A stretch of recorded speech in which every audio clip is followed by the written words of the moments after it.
Sir आज की इस एक वीडियो में अलग अलग कई सारे मुद्दों के ऊपर हम बात करने वाले हैं। सबसे पहले तो हम दो फंड्स के बीच में कंपैरिजन देखेंगे और यकीन मानिए ये दोनों फंड अपने कैटेगरी के बेस्ट फंड है। कौन फंड है इसके ऊपर हम डिटेल्स में आगे बात करेंगे। दूसरे नंबर पे जो हम बात करने वाले हैं बेस्ट कॉन्ट एसआईपी प्लान, मतलब कुछ ऐसे फंड्स जो कि एसआईपी के लिए हो और वो कॉन्ट म्यूचुअल फंड की तरफ से हो।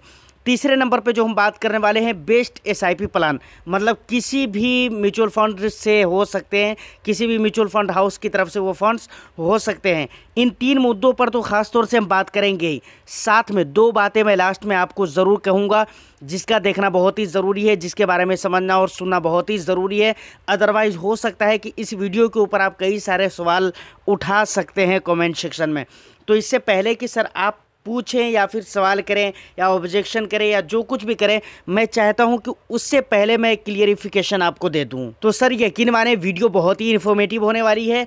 बस एक हम्बल रिक्वेस्ट ज़रूर करूंगा, एक लाइक कर दीजिए, बाद में आप लोग भूल जाएंगे। सब्सक्राइब नहीं किया है तो सब्सक्राइब भी कर दीजिए, शेयर भी कर दीजिए। तो सर डायरेक्ट हम अपने मुद्दे पर आते हैं। जिन दो फंड्स के बीच में हम कंपैरिजन देखने वाले हैं वो दोनों फंड अपने कैटेगरी में मैंने बोला ना बेस्ट है और हकीकत मानों में है। पहला है एडिलवाइसेस मिड कैप फंड और दूसरा है कोटक इमर्जिंग इक्विटी फंड। ये दोनों मिड कैप कैटेगरी के फंड है, लेकिन जब इनके डिटेल्स को आप रिव्यू करेंगे देखेंगे तो आपको पता चलेगा कि दोनों के ही रिटर्न्स परफॉर्म बहुत अच्छे रहे हैं और यकीनन अपने कैटेगरी में ये बेस्ट फंड इनको बोला जा सकता है और इसमें किसी तरह की कोई बुराई नहीं है।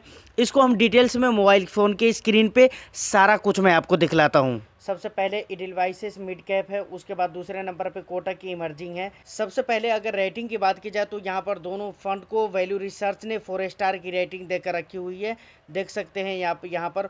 उसके बाद कैटेगरी दोनों के मिड कैप हैं, यहाँ पर आप देख सकते हैं मिड कैप कैटेगरी के दोनों ये फंड है। ये ईटी मनी का अपना रैंक है, खैर इससे हमें उतना मतलब नहीं है।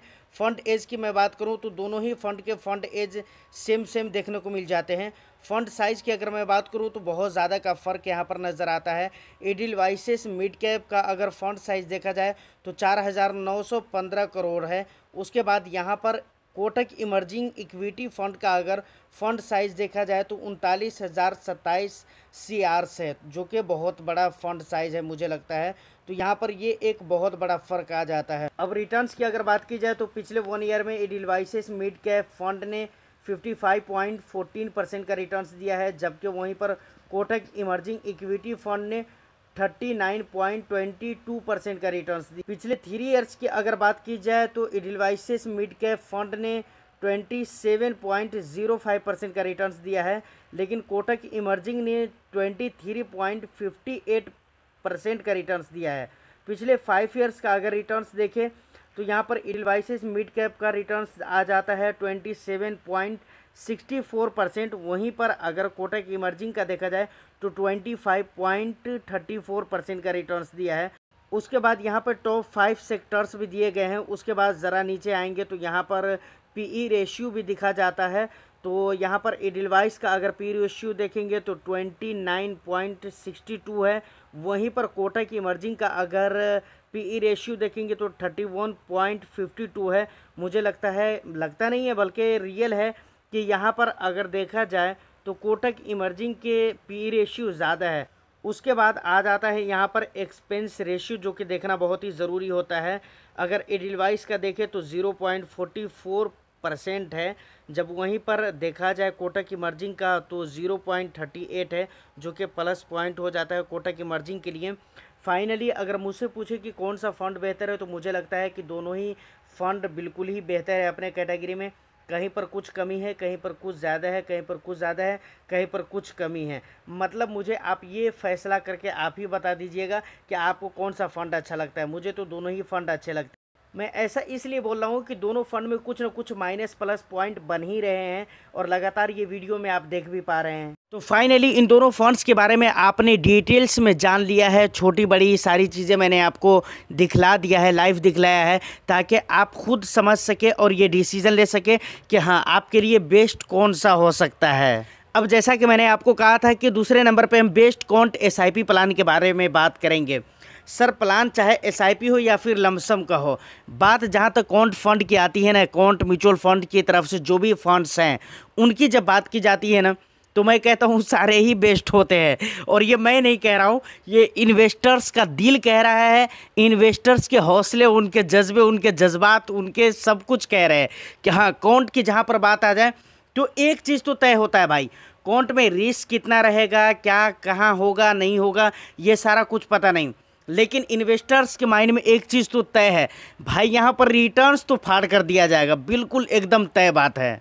तो ये क्लियर हो गया है कि कौंट्स के सारे फंड्स मुझे तो अच्छे लगते हैं, मैं अपनी बात कर रहा हूँ। अब आप मुझे बताइएगा आपको कैसे लगते हैं।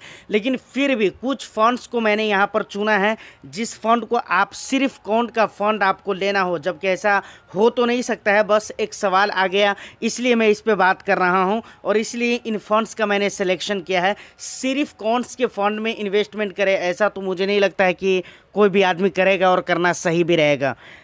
सबसे पहले नंबर पे अगर मैं बात करूं तो कौंट स्मॉल कैप फंड, जो कि स्मॉल कैप कैटेगरी में बहुत ही बेस्ट फंड माना जाता है। दूसरे नंबर पे कौंट एक्टिव फंड, जो कि मल्टी कैप कैटेगरी से हैं, इनके भी रिटर्न्स बहुत अच्छे हैं, आप इनको जाकर चेकआउट कर सकते हैं।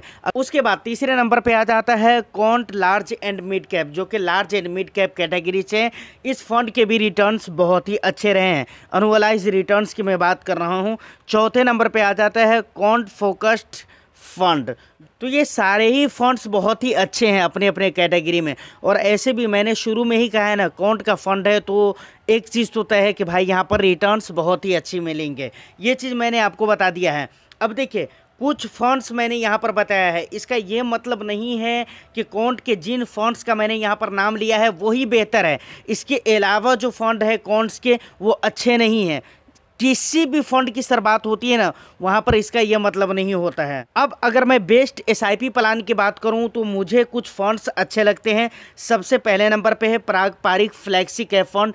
इस फंड में आप एसआईपी स्टार्ट कर सकते हैं, ये एक बेस्ट फंड है अपनी कैटेगरी में। और इसी रीज़न से इस फंड का जब आप AUM देखेंगे तो बहुत ही हाई लेवल का हो चुका है।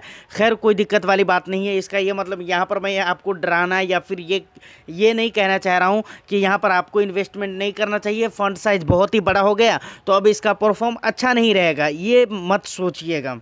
उसके बाद दूसरे नंबर पर आ जाता है Nippon India small cap fund, जो कि स्मॉल कैप कैटेगरी का है। तीसरे नंबर पे आ जाता है एक्सिस स्मॉल कैप फंड।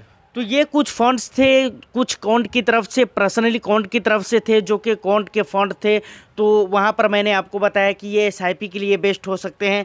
कुछ अदर मतलब म्यूचुअल फंड हाउस की तरफ से भी मैंने आपको फंड्स बताया है। अब मैंने लास्ट में आपको बोला था ना कि दो बात में जो ज़रूरी है, बहुत ही ज़रूरी है, नहीं तो इस तरह के कमेंट्स कई सारे लोग करते रहते हैं और होता है इस तरीके का, इसीलिए मैं सोचा कि पहले ही मैं आपको बता दूं।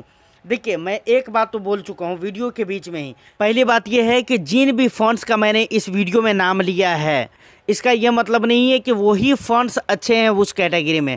स्मॉल कैप में अगर मैंने नाम ले लिया है, कौंट की तरफ से जो बेस्ट फंड मैंने 4 सेलेक्ट किया था, उसमें पहला स्मॉल कैप ले लिया, उसके बाद कौंट में एक्टिव फंड ले लिया, उसके अलावा SIP के लिए जो हमने सेलेक्ट किया था 3 फंड, वहाँ पर पारंपरिक ले लिया, निप्पॉन इंडिया ले लिया, एक्सिस स्मॉल कैप ले लिया। यहाँ पर मैं ये नहीं कहना चाह रहा हूँ कि यही सारे फंड्स अच्छे हैं अपने अपने कैटेगरी में, इसके अलावा और भी बहुत सारे फंड्स हैं जो अच्छे होंगे।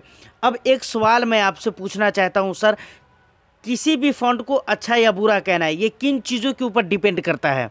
आप मानकर चलिए XYZ नाम का कोई एक फंड है, आप उसे अच्छा कहेंगे या बुरा कहेंगे? कैसे आप डिसीजन लेंगे कि वो फंड अच्छा है या बुरा है? हो सकता है आप रिटर्न्स की वजह से ये डिसीजन ले, कुछ लोग होंगे जो रेटिंग की वजह से लेंगे, कुछ लोग होंगे जो AUM की वजह से लेंगे, कुछ लोग उसके ओवरऑल परफॉर्म की वजह से लेंगे। तो मतलब मैं ये कहना चाह रहा हूँ कि किसी भी फंड को अच्छा या बुरा कहना, सिर्फ एक एंगल को आपने देखा और अच्छा या बुरा कह दिया, ये बिल्कुल ही सही बात नहीं है। मेरे ख्याल से किसी भी फंड को अच्छा या बुरा कहने के लिए उसको मल्टीपल चीज़ों को देखना पड़ता है और कई सारी चीज़ों को उस फंड में देखना पड़ता है, उसके बाद ही उसको कहना चाहिए कि हाँ ये फ़ंड अच्छा है या बुरा है। तो फिलहाल आज की इस वीडियो में इतना ही। उम्मीद करता हूँ कि वीडियो आपको अच्छी लगी हो। अगर अच्छी लगी है तो एक लाइक करके शेयर कर दीजिए। चैनल को सर अगर आप अभी तक सब्सक्राइब नहीं किया है तो चैनल को भी ज़रूर सब्सक्राइब कर लें। मैं फिर मिलता हूँ किसी नेक्स्ट एंड इंटरेस्टिंग वीडियो में। जब तक के लिए all the best. Thank you for watching.